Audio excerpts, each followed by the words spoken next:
masa sama, pemergian Allahyarham Tan Sri Harusani juga menyebabkan ramai pihak terpanggil untuk berkongsi pandangan dan betapa mereka merasa sangat terkesan dengan pemergian ini. Antaranya Menteri di Jabatan Perdana Menteri Dr. Zulkifli Al-Bakri yang turut memuat naik gambar kenangan bersama dengan Allahyarham Tan Sri Harusani di laman Instagramnya. Dan kalau kita sudah mendapatkan Datuk Seri Dr. Zulkifli Muhammad Al-Bakri di talian ketika ini. Assalamualaikum Datuk Seri. Waalaikumsalam warahmatullahi wabarakatuh. Datuk Seri sebentar tadi memuat naik sekeping gambar antara Datuk Seri dengan Allahyarham Tan Sri Harusani.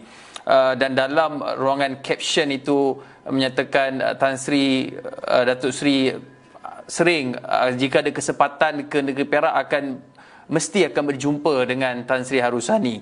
Adakah ini satu perkara yang sering dilakukan, berkongsi, dan apakah perkara yang sebenarnya dibincangkan kalau Datuk Seri berkunjung melawat Tan Sri Harusani? Bismillahirrahmanirrahim. Saudara Angka dan juga kawan-kawan sidang penonton yang saya kasihi sekalian. Saya lafazkan inna lillah wa inna ilaihi raji'un. Sungguhnya kita adalah milik Allah dan kepadanya kita akan kembali.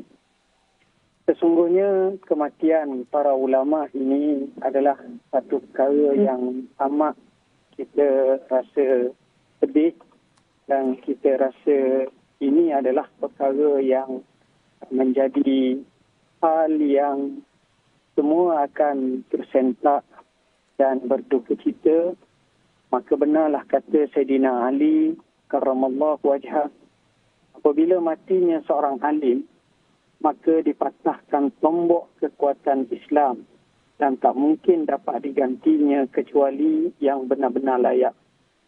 Kerana kematian para ulama ini merupakan musibah dan bertambahnya musibah bila kematian mereka secara berdurut-durut lepas seorang demi seorang meninggalkan kita. Kadang-kadang hanya dalam 1 tahun atau dalam masa yang dekat, kita tengok ramai tokoh yang telah dipanggil ke hadrat ilahi.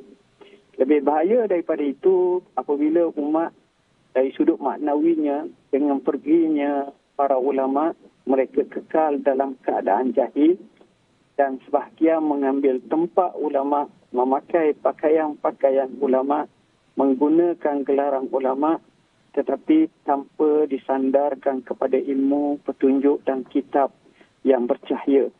Apabila mereka berfatwa tanpa disandarkan ilmu, maka penghakiman dan cara yang mereka lakukan adalah menyimpan daripada asas kebenaran. Sejujurnya, Tan Sri almarhum yang saya kenali sejak mungkin lebih 20 tahun yang lalu secara dekat, merupakan salah seorang ulama Rabbani yang amat hebat, membentuk ilmu dan akhlak kepribadian serta hubungan dengan Allah. Saya petik firman Allah Ta'ala dalam surah Ali Imran ayat 79, وَلَكِنْ كُونُوا رَبَّانِيِّينَ بِمَا كُنْتُمْ تُعَلِّمُونَ الْكِتَابَ وَبِمَا كُنْتُمْ تَدْرُسُونَ. Dan tetapi sepatutnya ia berkata, hendaklah kamu menjadi orang-orang Rabbaniyin yang menyembah Allah dengan ilmu dan beramal dengan sesempurnanya. Kerana kamu sentiasa mengajarkan isi kitab itu dan kerana kamu selalu mempelajarinya. Apabila kita sebut ulama Rabbani, dia mengetahui dan beramal. Beramal dan ikhlas. Ikhlas kemudian benar. Benar kemudian sabar, yakni tetap dan istiqamah.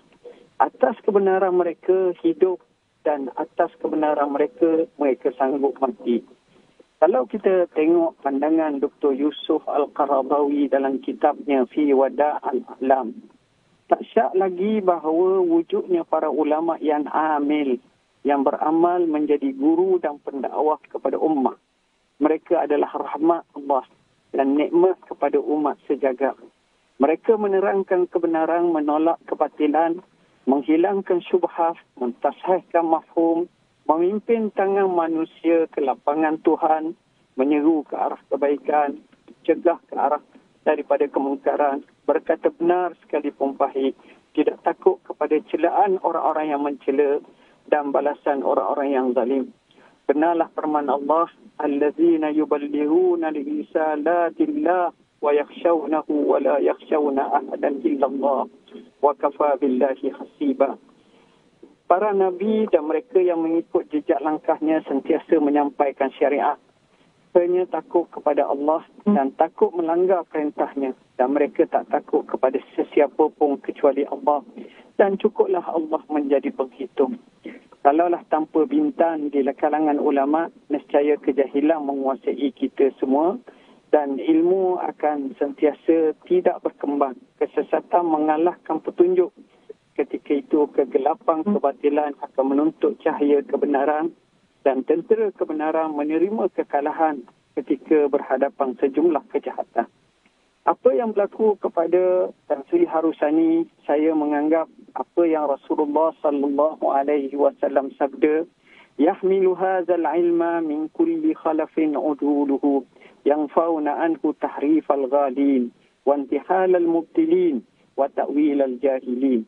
Ilmu ini akan dipikul oleh setiap zaman dan generasi yang adil sifatnya. Mereka akan membasmi penyelewengan yang melampau dan ajaran ahli batil di samping takwilan yang orang-orang yang jahil. Justru apa yang saya nak nyatakan di sini adalah apa yang kami sebutkan tadi, sebenarnya Tan Sri Harusani almarhum yang amat saya hormati mempunyai sifat-sifat yang kami katakan ulama Rabbani dan juga sebagai pewaris para nabi. Dan ketika mana kami berbincang banyak perkara tersentuh soal-soal hukum, soal-soal berkenaan dengan masyarakat, kenegaraan dan juga apa yang sepatutnya kita semua pandu masyarakat ke arah kebaikan. Saya merasa cukup terkesan apabila bertemu dengan Tan Sri Harusani. Banyak info-info yang baik yang sama-sama saya junjung dan saya ikut, saya boleh jadikannya sebagai pedoman tak kala pandangan dan idea yang tuntas dikemukakan, terutamanya dalam isu-isu semasa, kerana pengalamannya yang lama dan tajribatul hayat, khibrah dengan pergaulan para ulama sebelum daripada kita semua yang sempat beliau bersama-sama sudah tentu mematangkan beliau, dan ini sebagai hikmah yang mungkin banyak kita boleh pelajari dan kita ambil. Sebab kata al-hikmatu dhallatul mu'min anna wajadaha fahuwa ahaqqu biha. Hikmah itu barang kehilangan orang yang beriman, di mana seseorang itu mendapatinya, maka dia berhak untuk dia mengambilnya. Justru saya tak kata wala uzaki ahadan illallah.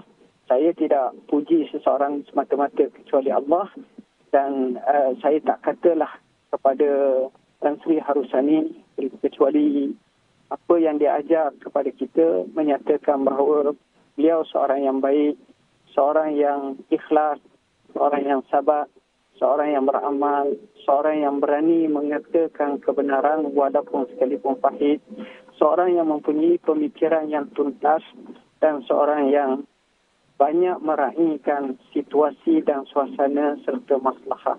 Fajazakumullah khairal jaza. Mudah-mudahan Allah tempatkan Tan Sri almarhum bersama dengan para nabi, syuhada, salihin pada hari akhirat kelak, sebagaimana firman Allah Ta'ala, ulaika allazina an'ama Allahu 'alaihim minan nabiyyin was-siddiqin wasyuhada was-salihin wa hasuna ulaika rafiqa. Wallahu a'lam. Datuk Sri, kita memahami bahawa individu seperti Allahyarham Tan Sri Harusani ini seorang ulama sejati, ulama Rabbani ini, pemergiannya sangat meninggalkan kesan terhadap diri kita.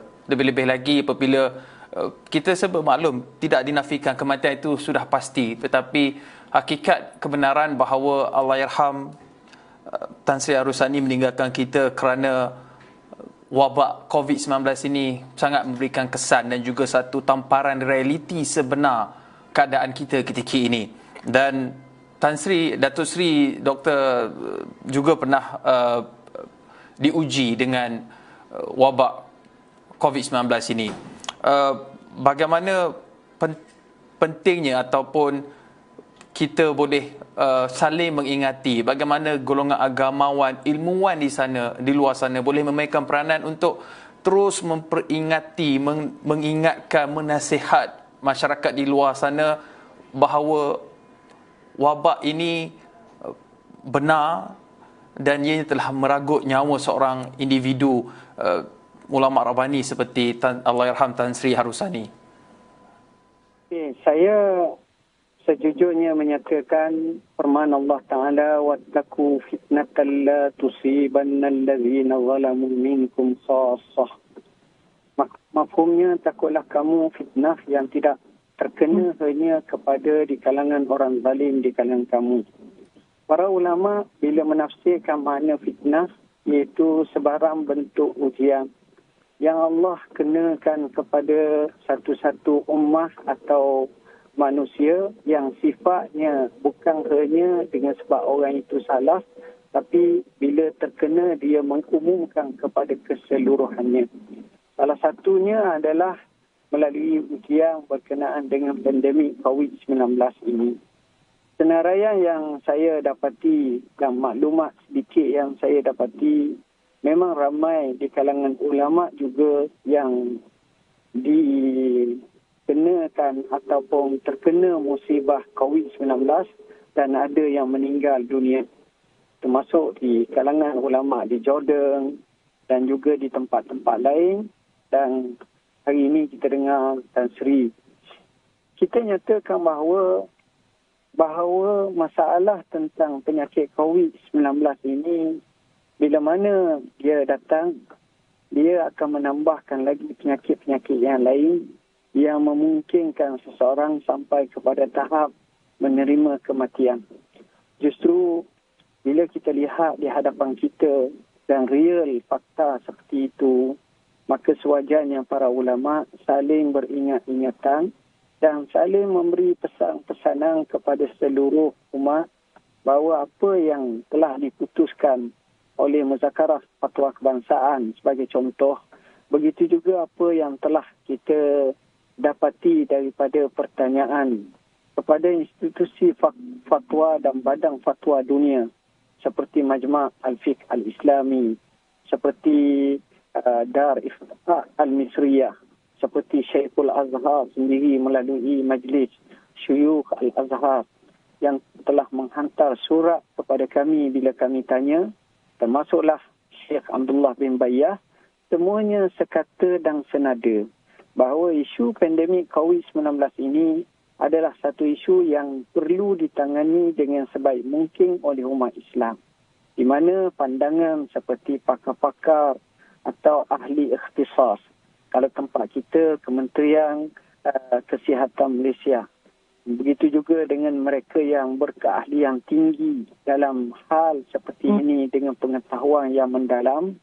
Alangkah baiknya apabila kita mengambil pandangan tersebut berdasarkan firman Allah Ta'ala, fas'alu ahla zikri in kuntum la ta'lamun. Maka hendaklah kamu tanya kepada mereka yang mengetahui kalau kamu tidak mengetahui.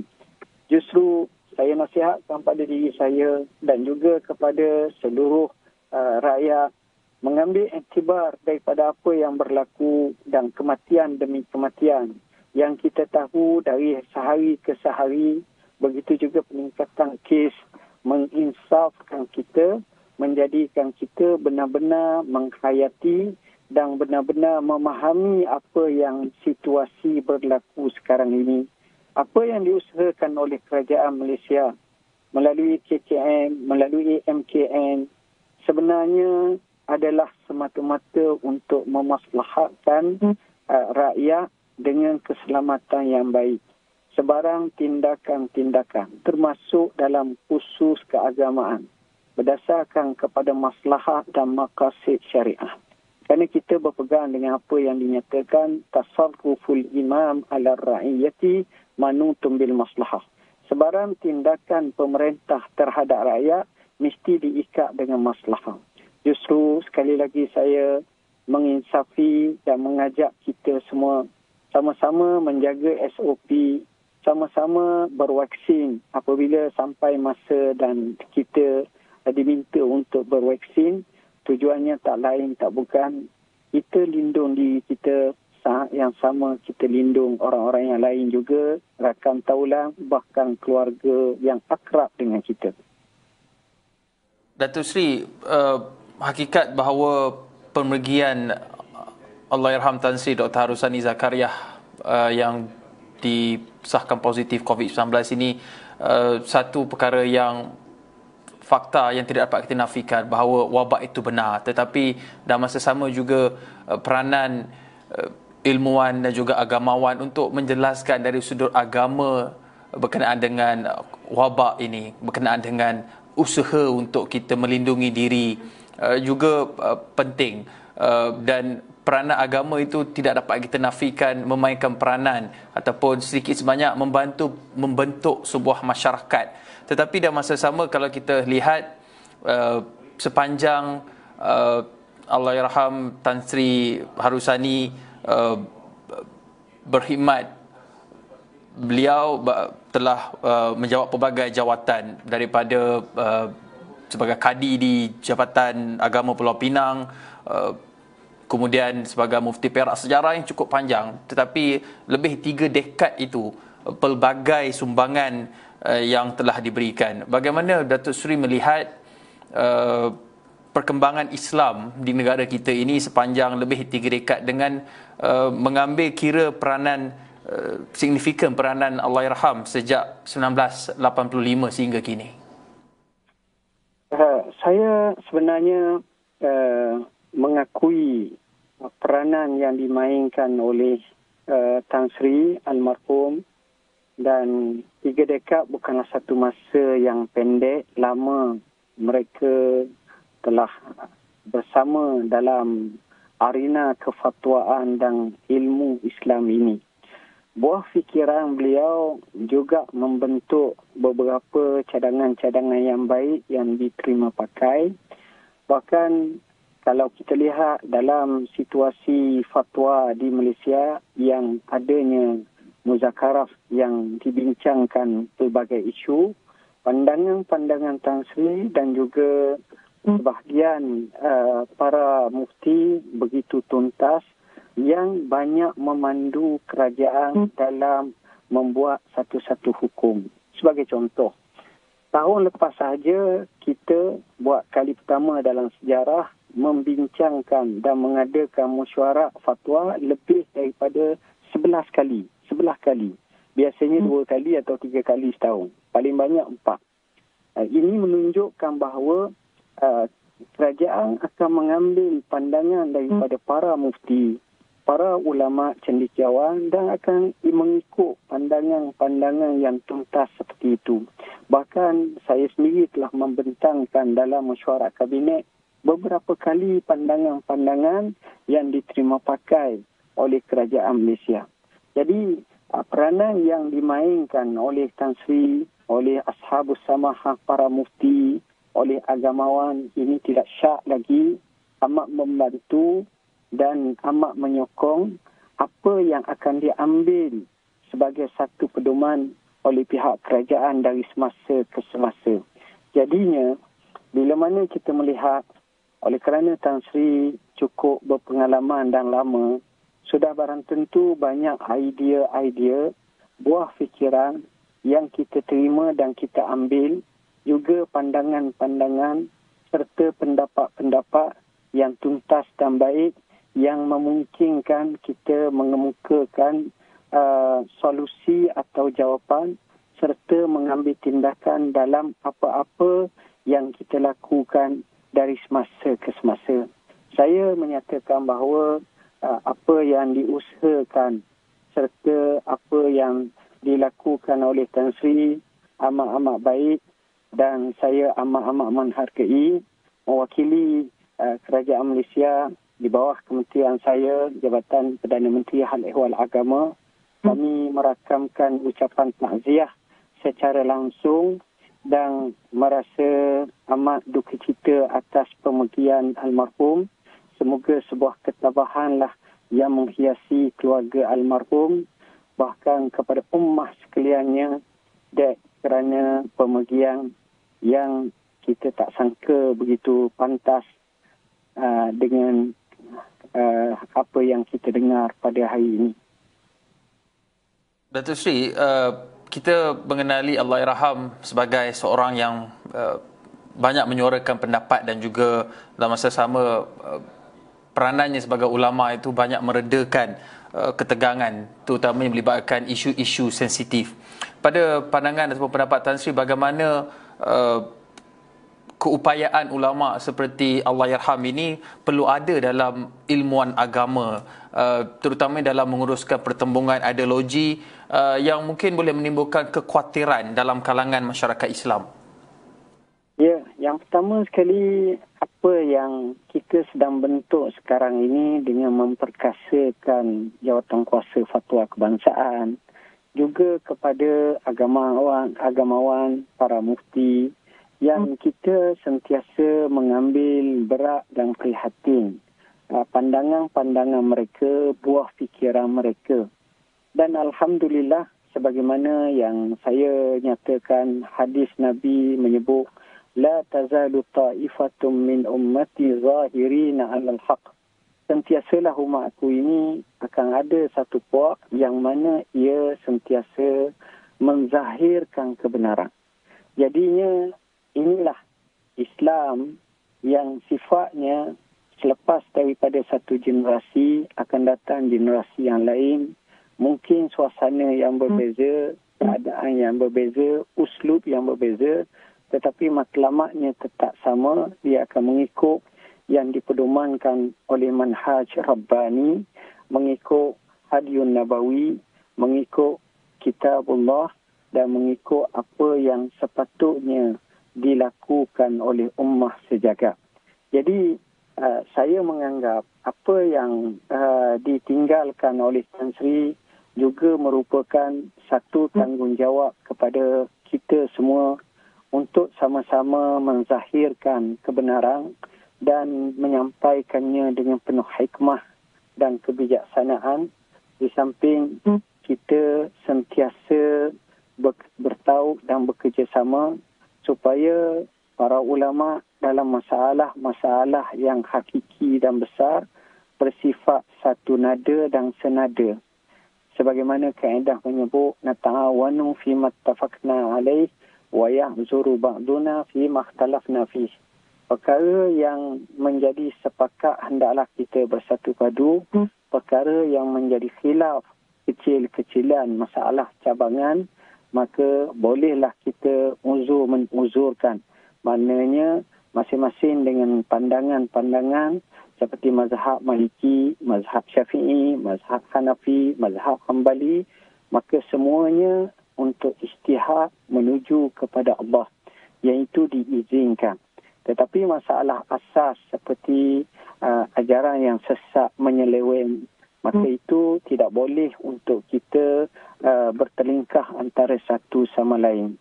Keduanya, kita perlu mengenali di mana fiqh aulawiyah, fikih keutamaan. Apakah yang sepatutnya kita dahulukan dan apakah sepatutnya menjadi yang kedua atau yang ketiga. Ini semua berdasarkan pengamatan, berdasarkan tajribah atau pengalaman yang panjang. Maka di situ juga akan diambil kira tak kala satu-satu keputusan yang akan dikemukakan. Justru sekali lagi saya nyatakan bahawa jasa yang dimainkan oleh Tan Sri almarhum adalah amat-amat besar. Saya ucapkan jazakumullahu khairal jazak. Datuk Sri, kita memahami bahawa seseorang individu seperti sosok seperti Allahyarham Tan Sri Arusani ini banyak membentuk kepribadian ataupun sudut pandang anak muridnya, terutama sekali sebagai seorang yang cukup berpengalaman, ilmuwan yang sering menitipkan nasihat mungkin ada sedikit nasihat yang pernah diberikan kepada Datuk Seri sendiri sebagai memori, apa pesanan ataupun ilmu yang pernah dikongsikan Allahyarham kepada Datuk Seri? Saya melihat apa yang dari segi gerak kerjanya atau cakapannya itu sebahagian daripada nasihat kepada saya sendiri. Pertamanya, keberanian dalam mengutarakan pandangan-pandangan. Keduanya, beliau banyak berterus terang. Dan dalam keadaan seperti ini, kita akan tengok sedikit sebanyak seolah-olah nampak pertembungan dengan orang itu, dengan orang ini. Perkara seperti ini adalah baik. Tak kala dia mengemukakan pandangan, kerana kadang-kadang pandangan yang dikemukakan itu menyebabkan sebahagian daripada tindakan-tindakan yang hendak dilakukan akan i'adatun nazar atau dilihat semula. Persoalan seperti inilah yang kadang-kali saya merasakan cukup baik orang sepertinya apabila kita akan melihat dari sudut-sudut yang lain pula yang sudah tentu apabila dapat sama-sama kita gabungkan pandangan tersebut, akhirnya satu solusi yang terbaik yang memungkinkan satu-satu pandangan atau pendapat serta tindakan untuk dilakukannya. Jadi itu antara yang saya lihat sama ada di Dada Akhbar atau secara langsung dalam seminar, dalam pandangan-pandangan yang saya bersama dengannya, dan saya amat-amat menghormatinya dan banyak mempelajari dari sudut pandangnya. Mudah-mudahan ia memberi kebaikan kepada kita generasi yang kemudian ini. InsyaAllah. Terima kasih Datuk Seri Dr. Zulkifli Al-Bakri, Menteri di Jabatan Perdana Menteri, berkongsi ilmu ataupun pesanan yang pernah Datuk Seri dapat daripada Allahyarham Tan Sri Harusani. Baik, terima kasih Datuk Seri di atas perkongsian itu tadi.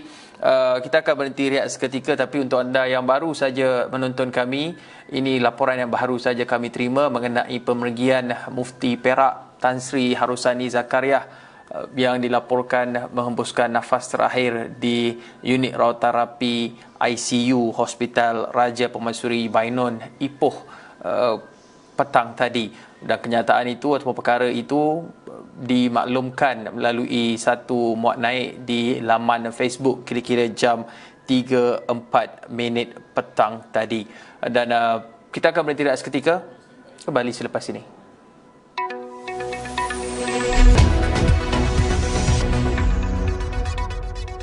Masyarakat seolah-olah kelihatan sudah pun letih ataupun kelesuan